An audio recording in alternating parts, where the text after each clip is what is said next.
누가복음 강의 32번째 시간입니다. 예수님이 가르치신 영생이란 주제로 함께 말씀을 나누도록 하겠습니다. 누가복음 4장부터 9장까지는요. 예수님께서 갈릴리 지역에서 하셨던 사역을 기록을 하고 있고요. 10장부터 19장까지는 예수님께서 예루살렘으로 가는 여정 가운데 있었던 일을 기록하고 있는데, 특별히 예수님께서 마지막 유월절을 향해 가시는 길에 있었던 일들입니다. 마지막 유월절에 예수님께서 십자가에 달리시고 자신의 백성들을 위해서 대속하시는 마지막 사역을 하시는 길인데, 특별히 이 10장부터 19장까지의 이야기들은 제자들을 훈련하시고 그들을 세우시는 데 집중하시는 걸 볼 수가 있습니다. 10장 전반부에는 예수님께서 70명의 전도인들을 파견을 하시죠. 전도 사역을 파견하시고 그들이 돌아와서 보고하는 것을 듣습니다. 그걸 통해서 가르치시고, 또한 오늘 이 말씀 가운데서는 특별히 그 율법 교사가 예수님께 나와 질문을 던지는데 그 질문을 통해서 가르치시고요. 그리고 마르다 마리아의 이야기를 통해서 함께 예수님께서 증거하시고자 하는 부분을 보기 원합니다. 특별히 오늘 본문은요, 우리 저희 교회 창립 13주년 예배 때 노진중 목사님께서 같은 본문을 가지고 말씀을 해주셨는데요. 오늘 같은 본문이긴 하지만은 저에게 새로운 은혜를 주셨으면 하는 마음이 있습니다. 첫 번째로 우리가 예수님이 가르치신 영생은 하나님 사랑과 이웃 사랑인 것을 볼 수가 있습니다. 누가복음 10장 25절 말씀에 어떤 율법 교사가 일어나 예수를 시험하여 이르되 선생님, 내가 무엇을 하여야 영생을 얻으리까? 그러죠. 여기서 율법 교사는 영어로 보시면은 로여라고 되어 있습니다. 저희 시대에서 로여는 누구죠? 변호사들이죠. 변호사들이 로여인데, 당시 로여는 이제 어떤 사람들이냐? 말씀을 율법을 해석하고 사람들에게 가르치는 사람들을 율법 교사, 로여라고 그랬고요. 특별히 서기관들이 율법 교사들이었습니다. 근데 이 율법 교사가 예수님께 나와 질문을 던지는데, 질문의 의도가 뭐였나요? 질문의 의도가 정말 궁금해서 질문을 던졌냐? 그게 아니라 뭐라고 쓰였습니까? 예수를 시험하여라고 써 있죠. 시험하여 질문을 던졌습니다. 그래서 이 질문의 의도는 예수님께서 자신의 질문을 잘 대답하시나 이제 보려고 한 거죠. 그래서 어느 정도 이 질문에 대한 대답을 가지고 이제 예수님께 나아가는데, 보시면은 내가 무엇을 행하여야 영생을 얻을 수 있습니까? 무엇을 하여야 영생을 얻을 수 있습니까? Teacher, what shall I do to inherit eternal life? 그래서 영생을 무엇을 행해야지 얻는 것으로 생각하고 있음을 이미 질문 가운데 깔고 있는 거예요. 그래서 무엇을 행해야지 영생을 얻는 것이라는 생각 자체가 이미 이 당시 율법 교사들과 바리새인들과 서기관들 가운데 자리 잡아 있었습니다. 뭐냐? 율법을 순종하고 행하면은 그것을 통해서 영생을 얻을 수 있다라는 율법주의, 선행 공로주의, 이거를 사람들에게 가르치고 있었어요. 예수님께 나와서 이제 예수님께서 이 질문에 대해서 어떻게 대답하시나 시험을 하려고 이 질문을 던진 거죠. 예수님께서 이 질문에 대해서 답을 하시는 대신에 다시 되레 질문을 던지십니다. 26절 말씀에 예수께서 이르시되 율법에 무엇이라 기록되었으며 내가 어떻게 읽느냐? What is written in the law? How do you read it? 어떻게 율법에서 적혀 있고 어떻게 네가 해석하고 있니? 물어보시는 거죠. 당시 유대인들이 교육을 위해서 주로 썼던 방법입니다.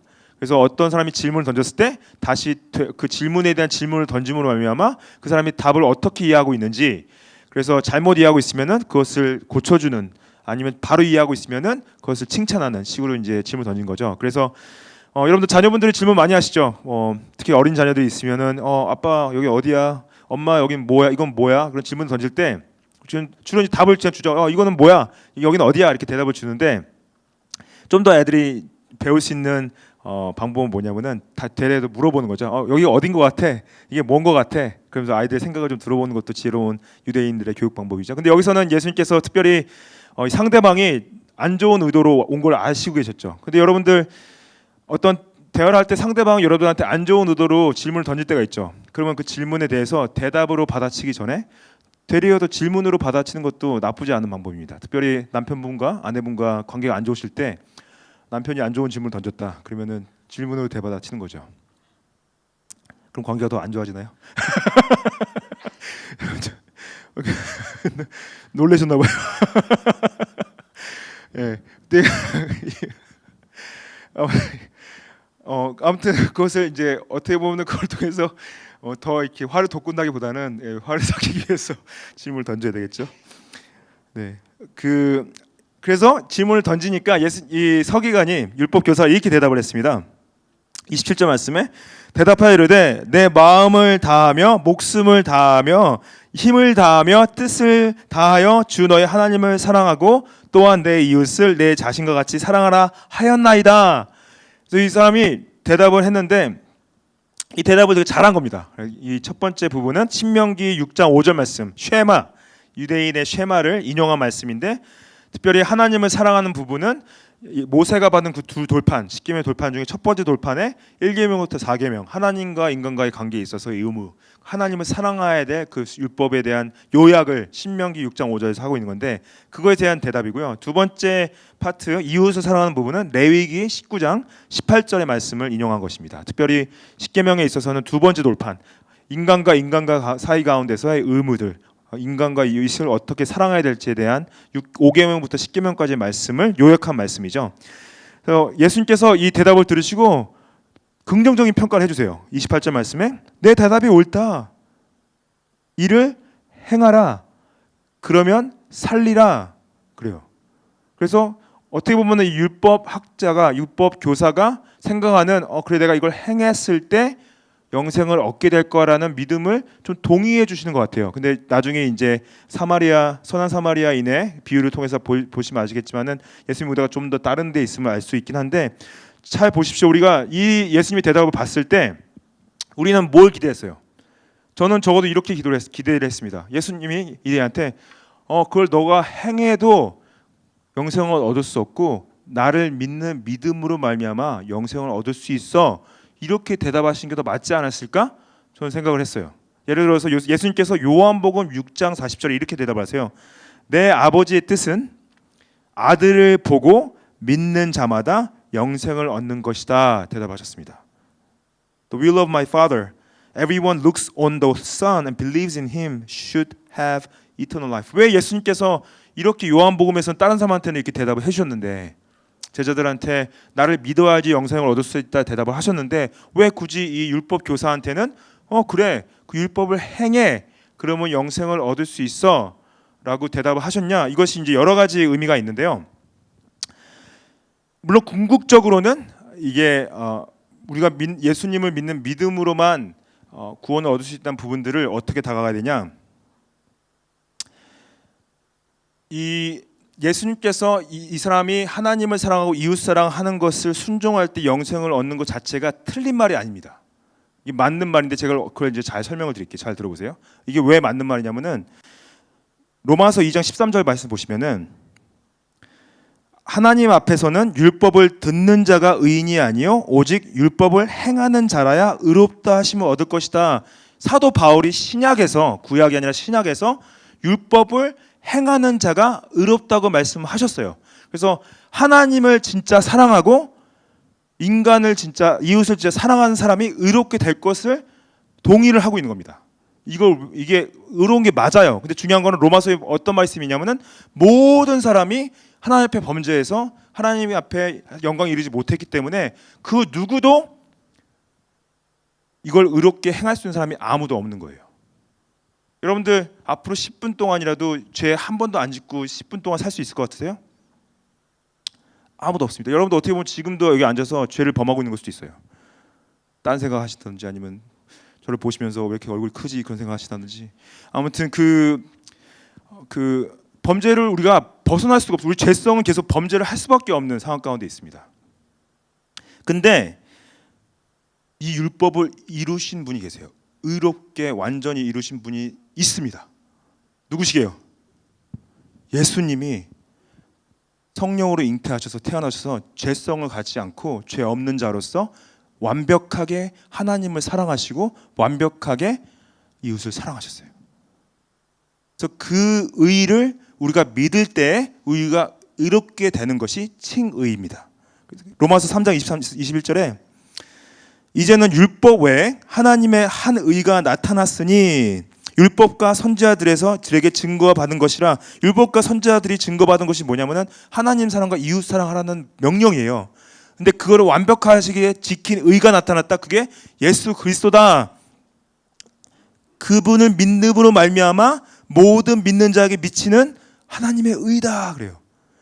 우리가 그분을 믿을 때 그분이 완벽하게 순종했던 그 의를 우리가 받아서 하나님 앞에 의롭게 된다는 거죠. 그래서 예수님께서 이 율법 교사에게 그렇게 행하면 의롭게 된다는 말이 틀린 말이 아닙니다. 그리고 왜 그게 또 틀린 말이 아니냐면은 우리가 예수 그리스도의 은혜의 구원을 받아 의롭게 됐다면은 그 구원의 열매로 하나님을 사랑하고 이웃을 사랑하는 율법을 순종하며 살아야 된다는 거예요. 그게 영생이라는 거예요. 구원의 은혜로 하나님을 사랑하고 이웃을 사랑하는 열매를 맺는 것이 영생을 살아가는 것이다. 이미 임한 영생. 예. 그래서 예수님께서 율법 교사에게 그렇게 행하면 영생을 받을 것이다라는 동의가 틀린 말씀이 아닙니다. 이해가 되시죠? 예. 그래서 이 지금 그 다음에 나오는 선한 사마리아인의 비유와 마르다와 마리아의 이야기가 저는 이 하나님 사랑과 이웃 사랑에 대한 예수님의 설명이라고 생각이 들어요. 첫 번째는 이제 예수님께서 이웃 사랑에 대한 부분을 다루시고 있다고 생각합니다. 누가복음 10장 29절에 그 사람이 자기를 옳게 보이려고 예수께 여짜오되 그러면 내 이웃이 누굽니까? 그러죠. 여기서 율법 교사가 예수님께 칭찬을 받으니까 이제 좀 자신 좀 더 드러내고 싶은 거예요. 내가 이제까지 이웃을 잘 사랑해 왔으니까, 하나님 잘 사랑해 왔으니까 좀 자랑을 하고 싶다. 그래서 자신을 좀 옳게 보이고 싶었어요. 옳게 보이고 싶은 마음에 질문을 던진 거죠. 그래서 예수님 그러면 이웃이 누굽니까? 이웃에 대한 자신은 이웃에 대한 여기서 정의는 뭐냐? 결국에는 이 당시 유대인들은요 이방인들을 미워했습니다. 이방인들을 배척하고 유대인들만 사랑했습니다. 그래서 여기서 이 율법 교사는 분명 자신의 친족들이나 자신의 동족들만 사랑했을 거예요. 그거를 잘 해왔어요. 그것이 자신이 사랑을 잘 해왔다고 생각을 하고 있는 겁니다. 그래서 이웃에 대한 이제 정의를 예수님께 물어봤을 때, 너의 유대인과 친족들 잘 사랑하고 있다. 그걸 말씀하실 기대했는데 그게 아니죠. 예수님께서 이걸 가르치시기 위해서 이웃에 대한 새로운 정의를 가르치기 위해서 선한 사마리아의 비유를 드신 거죠. 잘 아시죠, 이 얘기. 30절 말씀에 예수께서 대답하여 이르시되 어떤 사람이 예루살렘에서 여리고로 내려가다가 강도를 만났다. 그러죠. 예루살렘은 어디입니까? 성전이 있는 곳이죠. 성전이 있는 곳이고 여리고는 요단강 동편 쪽에 있는 성인데 되게 유명한 성이죠. 여호수아서 6장에 나오는 여리고성. 하나님께서 그 이스라엘 백성들을 돌게 하셔서 나팔 불고 무너졌던 그 여리고 성이 맞습니다. 거기서 예루살렘에서 여리고까지 한 35km 정도 떨어져 있어요. 근데 그 사이에 수많은 계곡들과 골짜기들이 있어서 강도들이 숨어 있다가 나타나서 상인들을 도둑질하기 굉장히 좋은 길이었습니다. 만났어요. 강도를 만났는데 이 강도 만난 사람이 어느 나라 사람인지 나와 있지는 않지만은 이제 유대인으로 추측을 해볼 수가 있죠. 유대인은 유대인을 사랑하니까. 유대인을 추측해 볼 수 있고 이 사람이 이제 다 뺏기고 옷까지 다 벗겨지고 거의 죽을 상태까지 맞았어요. 그러면 이제 두 사람이 지나가죠. 첫 번째는 제사장. 31절에 마침 제사장이 그 길로 내려가다가 그를 보고 피하여 지나가고 이와 같이 레위인도 그곳을 이르러 그를 보고 피하여 지나갔다. 그래요. 제사장은 누굽니까? 이스라엘에서 제사장은 성전을 섬기는 예배 사역을 하고 백성들을 중보하고 또 성전을 섬기는데 특별히 이 제사장들이요 그 순서가 있어요. 성전에 가서 성전을 섬겨야 될 순서가 있습니다. 그러면은 자신의 고향을 떠나서 성전에 갔다가 자기 임무를 마치고 업무를 마치고 고향으로 돌아가는 이제 제사장인 거죠. 그래서 예루살렘에서 여리고를 가는 길에 있는 사람이다. 그러면은 이미 성전에서 자신의 임무를 마치고 종교적인 임무, 제사적인 임무를 마치고 돌아가는 사람이었어요. 레위인도 마찬가지입니다. 레위인도 제사장들을 도와서 성전의 임무를 도와주고 성전의 기물과 여러 가지 행정적인 일들을 마치고 예루살렘에서 돌아가는 길이라면은 분명히 예루살렘 성전에서 그걸 섬기고 돌아가는 사람이 있던 거죠. 근데 이 사람들이 둘 다 똑같이 한 행동이 있는 게 뭐냐면은 보고 피하고 지나갔다 그러죠. 보고 피하고 지나갔다. 예. Saw him passed by on the other side. 예. 이 보고 피하여 지나갔다를 반복해서 보여주는데 이게 결국 뭐냐? 하나님 앞에서 굉장히 경건한 사람들이에요. 종교적으로 굉장히 거룩하고 성전의 업무를 맡고 하나님 앞에서 신실하게 서가는 사람인데 이 하나님 앞에서 신실하게 서가야 될 사람들이 하나님께서 주신 가장 큰 계명 중에 하나 뭐냐? 이웃을 사랑하는 것을 불순종하는 것을 보여준 거죠. 결국 종교적인 외식과 위선자임을 보여주는 것입니다. 여러분 목사나 전도사가 누가 이게 정말 다쳐 있는데 그냥 보고 어이 누가 다쳤네? 피하는 거예요. 도망가는 거죠. 예. 종교적으로 앞에서는 사람들 사랑하십시오, 하나님 사랑하십시오 이게 설교하고 예배하고 찬양하고 있는데 나가서는 그 사랑하는 것을 행하지 않는. 예. 여러분들은 어떻습니까? 주일날 와서 예배 드리시고 하나님 사랑하고 이웃 사시는데 올해부터 토요일까지는 어떻게 살고 계세요? 우리 안에 어떤 이러한 종교적인 위선이나 외식이 없나 돌아봐야 되겠죠. 33절 말씀에 어떤 사마리아 사람은 여행하는 중 거기에 이르러 그를 보고 불쌍히 여겨 가까이 가서 그래요. 그래서 여기서 세 가지 동사가 또 나오는데 제사장과 레위는 보고 피하고 갔다. 이 사람은 보고 불쌍히 여기고 가까이 갔다 그래요. 중요한 건 여기 불쌍히 여긴다는 이 단어 He had compassion. 불쌍히 여긴다는 이 표현 자체가 구약에서 온 표현인데 구약에서 어떤 표현이냐면요. 하나님께서 자신의 언약의 신실성을 자신의 택한 백성들에게 드러내실 때 불쌍히 여기셨다라는 표현을 쓰셨어요. 예수님께서 이 사마리아인, 유대인도 아닌 사마리아인들은 특별히 이스라엘들이 정말 미워했습니다. 배척하고 멸시하고 우습게 여기고 그 지역에 들어갔더만 나와도 먼지를 털고 말도 섞지 않고 동물 취급하고 했던 사람들이에요. 근데 사마리아인이 하나님이 자신의 택한 백성에게 품는 그 마음을 품었다고 표현하신 거예요. 굉장히 놀라운 표현이죠. compassion. 가서 기름을 부었다는 것은 이 기름이 약간 방부제 역할을 한다고 그래요. 그 포도주를 부었다는 것은 살균제 역할을 한다고 합니다. 그래서 기름을 부어주고 기름과 포도주가 당시 다 비싼 물건들이었죠. 그리고 상처에 싸매고 자신이 타고 낙일 수 있고 말일 수도 있고 짐승에 태워서 주막으로 가가지고 거기서 돌보아줬다 그러죠. 그리고 35절 말씀에 이튿날 그가 주막 주인에게 데나리온 2를 내어주며 이르되 이 사람을 돌보아 주라. 비용이 더 들면 내가 돌아올 때 갚으리라.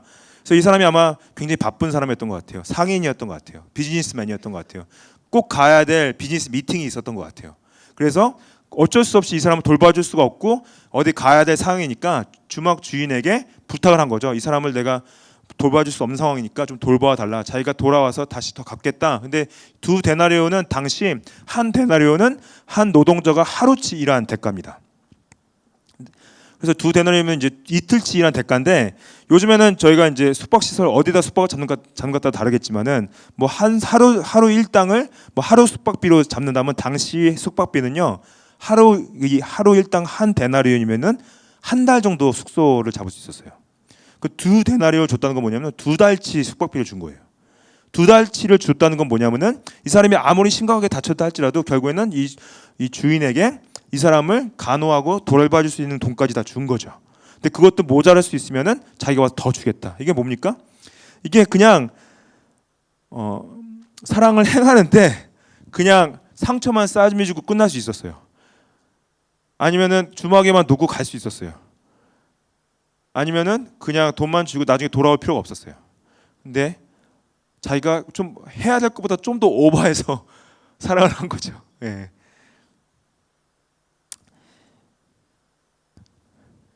그래서 36절에 예수님께서 이 비유를 말씀해 주시고 율법 교사에게 다시 질문을 던집니다.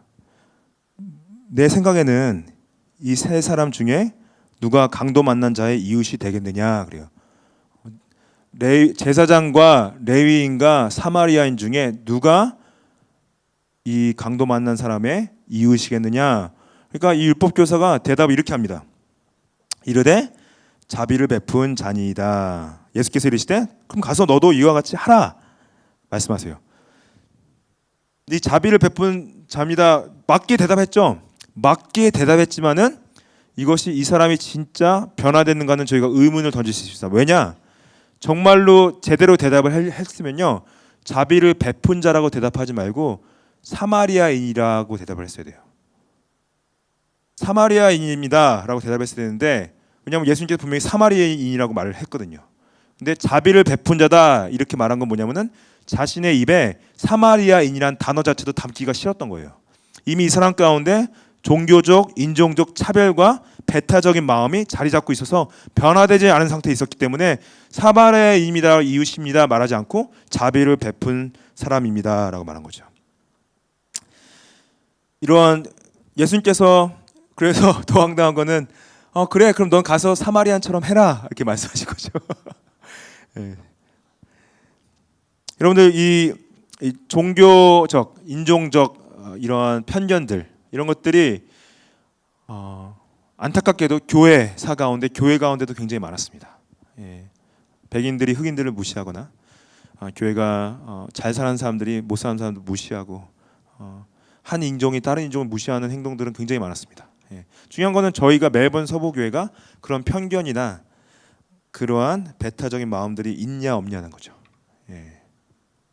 저희가 이웃을 사랑하는 것이 예수님께서 은혜로 구원받은 저로서 이웃을 사랑하는 것이 영생을 살아가는 것을 말씀하시는 거예요. 원수까지도 사랑하는 것이 영생을 살아가는 것이다. 예. 우리가 어렵죠. 사랑해야 할 사람들도 사랑하기가 어렵습니다. 보면 로마서 2장 6절 말씀에 하나님께 이렇게 말씀하세요. 하나님께서 각 사람에게 그 행한 대로 보응하시되 참고 선을 행하여 영광과 존귀와 썩지 아니함을 구하는 자에게는 영생으로 하셨다 그럽니다. 영생으로 하셨다. 그래서 우리가 행하는데 선을 행하는데 그거에 대한 보응으로 영생을 주셨다고 말씀을 해요. 그래서 여러분들이 은혜로 받은 이 구원을 행함으로 살아가는 것, 열매를 맺는 것이 하나님께서 상 주신다고 약속을 하시는 겁니다. 그 영생으로 약속을 하시는 건데 참 놀라운 건 우리가 진짜 사랑하는 게 쉽지가 않아요. 여러분들 남편분들 굉장히 사랑하시죠. 아내분들 사랑하시고 자녀분들 너무 사랑하시죠. 예, 근데 우리가 사랑해야 될 사람들도 굉장히 힘들 때가 많이 있어요. 그렇죠? 근데 예수님께서 원하신 사랑은 사랑할 수 없는 사람을 사랑하라는 거예요. 예.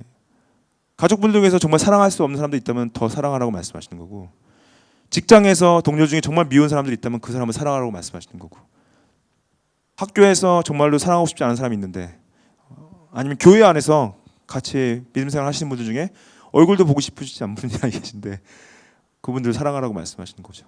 예. 저희가 이제 뭐 석 달에 한 번이긴 하지만은 저희 교회가 홈리스 사역을 나갑니다. 나가면은 진짜 가까이 가기도 힘든 분들 굉장히 많이 오세요. 냄새가 굉장히 심해서 잘 씻지 않으시고, 또 아니면은 말을 무슨 말인지 못 알아듣겠고, 또 가면은 굉장히 막 이렇게 해코지 할 것 같은 생긴 분들 계세요. 그래서 좀 다가가기가 쉽지가 않아요. 근데 거기 섬기는 친구들과 대화를 해보면은 굉장히 기쁩니다. 본인들이 그리스도를 믿는 그 믿음을 행함으로 살아내고 있다는 그 자체에 대해서 그게 섬김이 굉장히 힘들고 지치고 괴로울 수 있는 부분이 있는데도 불구하고 굉장히 기쁨이 있어요. 기독교가요, 순간 행함이 없는 기독교가 되기가 쉽습니다. 사랑이 없는 것 둘째치고 행함이 없는 기독교가 될 수 있어요. 우리가 그냥 믿는 것이 지식적으로 끝나고 생각으로 끝나기 때문에, 그래서 보고 불쌍히 여길 수는 있지만은 불쌍히 여김으로 끝나고 가서 기름 부어주고 포도주 부어주고 쌈해주고 나귀 위에 태워주고 주막에 데려가주고 주막에 숙박비를 내주고 돌아와서 더 치료비까지 내줄 수 있는 행함이 없을 수 있습니다.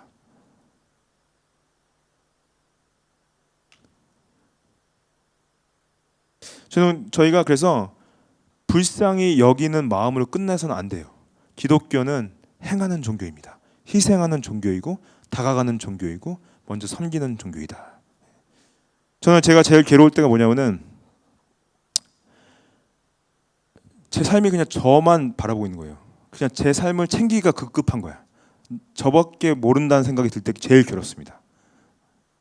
좀 사랑해주고 다가가주고 섬겨주고 희생해줘야 되는데 그냥 저밖에 모르는 거예요. 예. 교회 안에서도 제가 목회자로서 여러분들 섬기고 기도해드리고 희생해드리고 사랑해드려야 되는데 제가 저밖에 모를 때 진짜 괴롭습니다. 제 안에 사랑 없음 때문에 괴로워요. 그리고 또 마음 안에 생각만 하고 움직이지 않고 게으를 때 진짜 괴롭습니다. 여러분들은 어떠세요?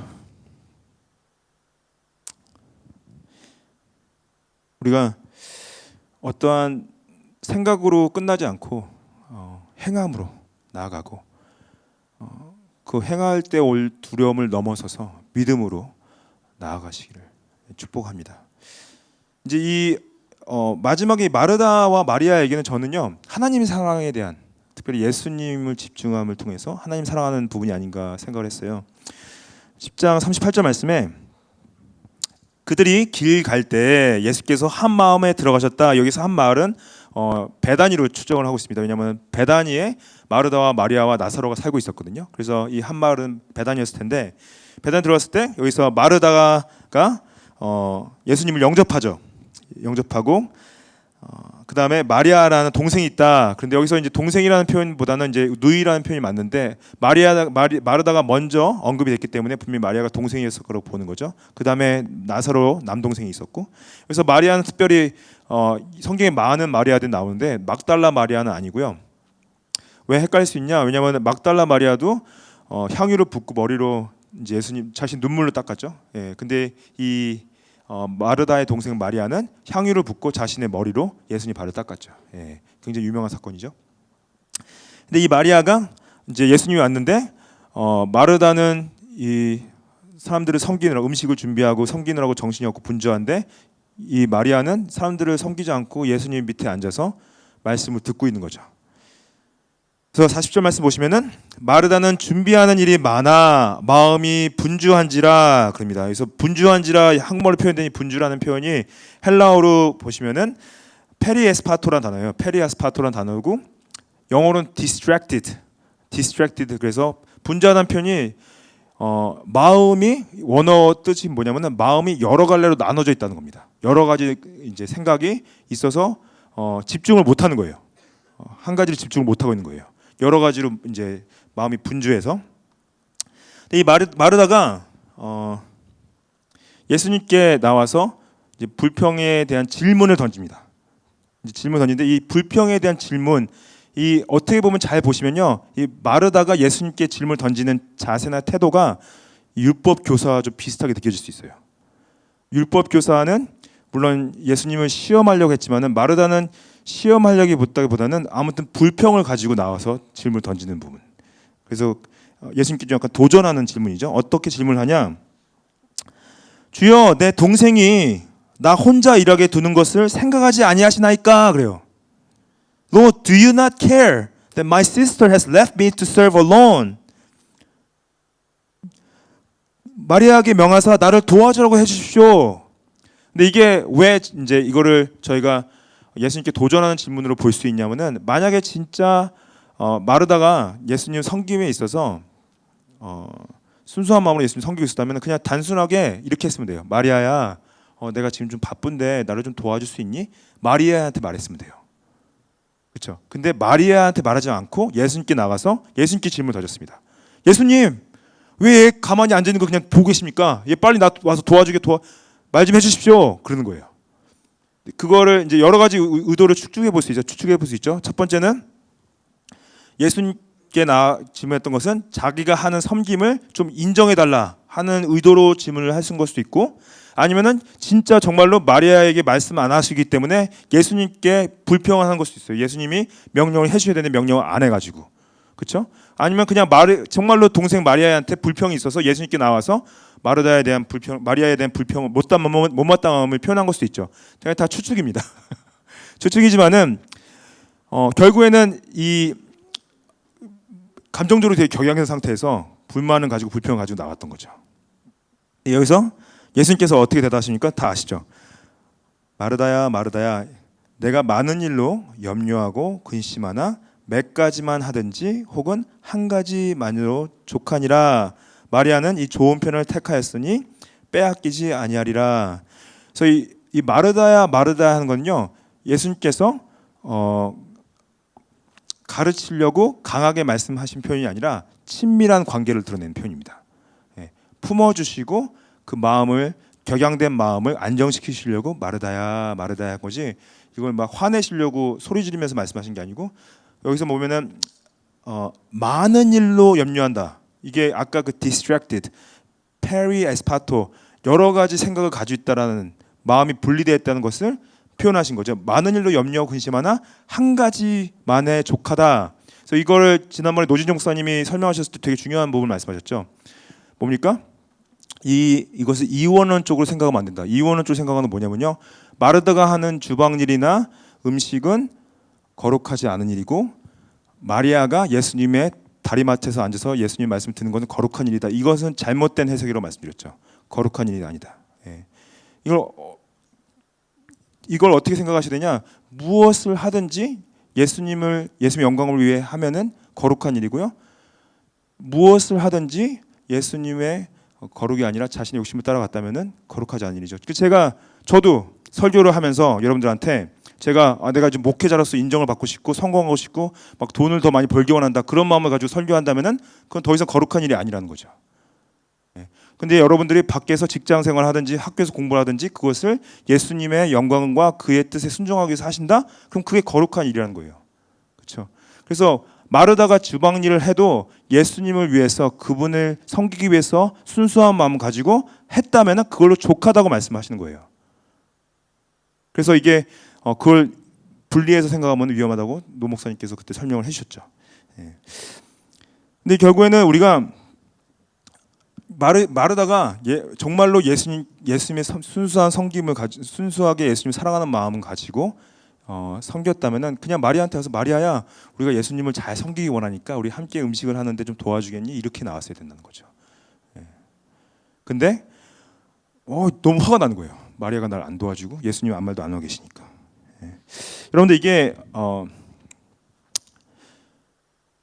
중요한 것은 말씀을 듣건 안 듣건, 이 말씀 앞에 나아가건 이 주방일을 하건 여러분들 개인적인 예수님과의 관계가 있어야 된다는 거예요. 개인적인 예수님과의 친밀한 관계. 저희가 교회에서 제가 앞에 나와서 설교를 할 수도 있고, 찬양 인도를 할 수도 있고, 찬양팀으로 섬길 수도 있고, 선생님으로 섬길 수도 있고, 전도사님으로 섬길 수도 있고, 순장님으로 섬길 수 있습니다. 근데 그 모든 섬김을요, 여러분들 예수님과 개인적인 관계를 안 하신 상태에서도 하실 수 있습니다. 제가 설교도요, 기도하지 않고 말씀 묵상하지 않고 예수님과 교제하지 않으면서 설교 준비해서 설교할 수 있어요. 교회에서 하는 모든 것들이 다 그렇습니다. 정말 열심히 섬기신 분들도 정말 예수님과 전혀 관계없이도 다 교회 일을 할 수 있어요. 예수님께서 여기서 말씀하시고자 하는 것은, 마르다나 마리아나 정말 좋은 편은 뭐냐? 예수님과 친밀한 교제권 가운데서 그분께 집중하면서 뭐든 하라고 말씀하시는 거죠. 그래서 예수님께서 여기서 어떻게 보면 그 자신의 말씀을 듣고 있다는 표현을 쓰셨는데, 요한복음 특별히 5장 24절 보시면은, 내가 진실로 내가 너에게 이르노니 내 말을 듣고 또 나 보내신 이를 믿는 자는 영생을 얻었다. 영생을 얻는 것이 예수 그리스도의 말씀을 듣는 것이다. 예수님을 보내신 분을 믿는 것이다. 그 들음과 믿음을 강조하시죠. 우리가 예수님을, 영생을 살아간다는 건 뭐냐? 영생을 살아간다는 것은 예수님의 말씀을 듣는 것입니다. 그리고 요한복음 17장 3절에 보시면은, 영생은 곧 유일하신 참 하나님과 그가 보내신 자 예수 그리스도를 아는 것이다. 그래서 영생은 무엇이냐? 영생은 예수님을 아시는 거예요. 예수님을 아시는 거예요. 여러분들, 우리가 다 같이 모여서 말씀을 듣기도 하시죠. 다 같이, 우리가 교회는 이 공동체적인 것을 굉장히 중요하게 생각합니다. 우리 함께 모여서 듣는 거. 근데 이 기독교는 또 동일하게 개인적인 것도 굉장히 동일하게 중요하게 생각합니다. 다 같이 모여서 듣는 것만큼 여러분들이 혼자서 듣는 것도 굉장히 중요하세요. 혼자 듣지 않으면은 예수님과 개인적인 교제를 갖고 계시지 않는 겁니다. 다 같이 듣는 것도 중요하지만은 혼자서 듣고 기도하는 자리 가운데 들어가셔야 돼요. 내가 만약에 나의 삶 가운데서 예수님의 말씀을 혼자 듣는 시간이 없다, 혼자 기도하는 시간이 없다, 그러면은 마르다일 수 있습니다.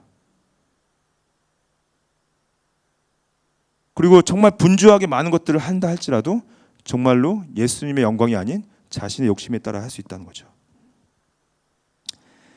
영생은요, 우리가 물론 앞으로 이미 아직 오지 않은 영생이 있지만 이미 임한 영생이 있습니다. 이미 임한 영생은 뭐냐? 하나님을 사랑하고 이웃을 사랑하는 거예요. 특별히 예수님의 말씀을 듣고 예수님의 말씀을 믿고 예수님의 말씀을 행하는 것이 영생을 지금 살아가는 것입니다. 우리 가운데 하나님의 나라가 임한 것이다. 하나님의 나라가 어떻게 임하냐? 하나님 사랑과 이웃 사랑을 통한 행함을 통해서 하나님 나라가 교회에 임한다는 거죠.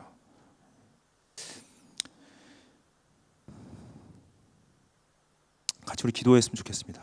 다 같이 기도하는 시간 갖겠는데요. 여러분들 영생을 누리시기 원해요. 저는 진짜 이게 진정한 축복임을 믿습니다. 예수님을 아는 것이 영생이세요. 예수님의 말씀을 듣는 것이 영생입니다. 하나님을 사랑하고 이웃을 사랑하는 것이 영생입니다. 이웃 사랑은 행함을 통해서 그 영생을 누리는 것입니다. 우리가 만약에 주님 앞에서 개인적으로 말씀과 기도를 통해 교제하고 있는지 자신의 삶을 돌아봤으면 좋겠습니다. 그리고 또한 그 삶에 우리가 헌신했으면 좋겠습니다. 같이 나아가서 자신의 영성을 위해서 놓고 중보하는 시간 갖도록 하겠습니다. 같이.